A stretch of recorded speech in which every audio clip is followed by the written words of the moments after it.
Et on voit aux Marocains étrangers qui sont aussi sur la route, qui vont sur la route. Et on voit aussi à des mecs d'ici. On voit à n'importe quel. Parce qu'on récolte pour vendre.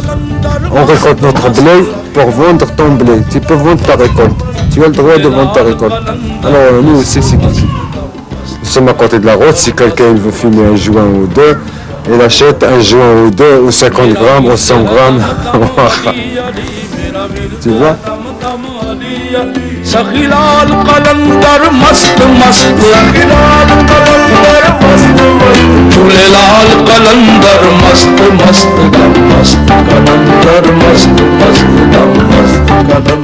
Tu penses que ça c'est riche? Non, ça c'est rien. 100 kilos, un tonne, qu'est-ce qu'il va te donner? Il va te donner 5 ou 10 kilos.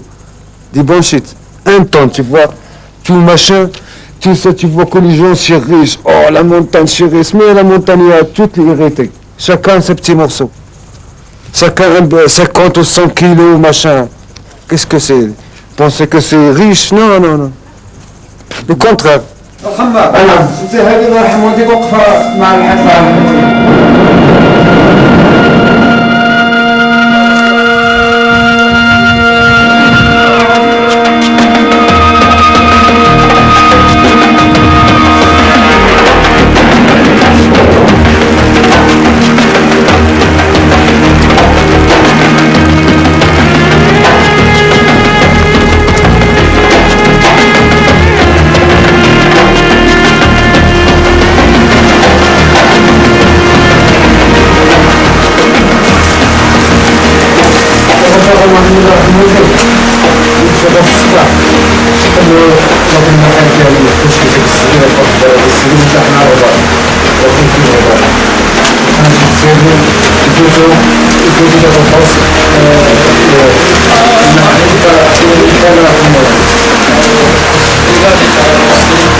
Depuis un an, il y a une crise. Il y avait la police marocaine, le gouvernement marocain qui a serré les rangs. Il a changé la police de force auxiliaire avec des militaires et des gendarmes. Les gendarmes sur les hélicoptères et des vedettes et les militaires à chaque place stratégique de passage, il y a un poste, 3 ou 4 militaires. Alors c'est serré. Ça passe, mais c'est pas comme avant. Ça passe 1%. Avant, ça a passé 90%. Maintenant, ça passe 1%. C'est serré. Alors, ça commence la crise. L'année prochaine, peut-être ça c'est continuer comme ça, tu vas voir. Personne ne va s'aimer. La nouvelle récolte de 95. Sûr et certain. Les mecs qui ont de l'argent, ils sont déjà riches. Ils ne vendent pas, ils sont riches.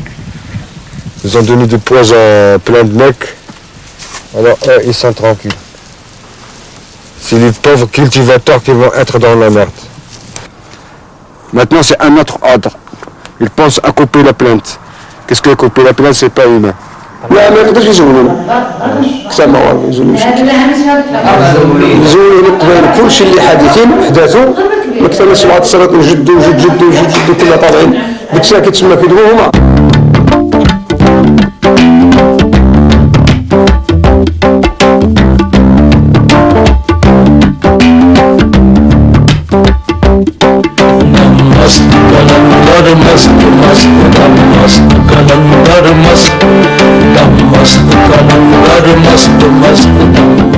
Qu'est-ce qu'ils faisaient tes parents en fait?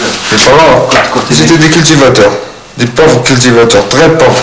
Ils vivent avec la nature. Ma mère, elle dit que tu es né, comment ça s'appelle, dans la saison des cerises. La saison des cerises, peut-être mai 48 ou 49, un des deux. 48 ou 49, sûr et certain. Alors j'ai 45 ans, 41, il n'y en a pas d'état civil à l'époque, il n'y avait pas d'horoscope, zéro. J'avais 8 ans comme ça ou 9 ans. Je suis parti chez mon oncle à Rabat. J'étais chez lui à Rabat et j'ai fait l'étude jusqu'aux premières années secondaires. Alors je suis sorti de l'école, j'ai travaillé un petit peu à cambrioler, pas bricoler.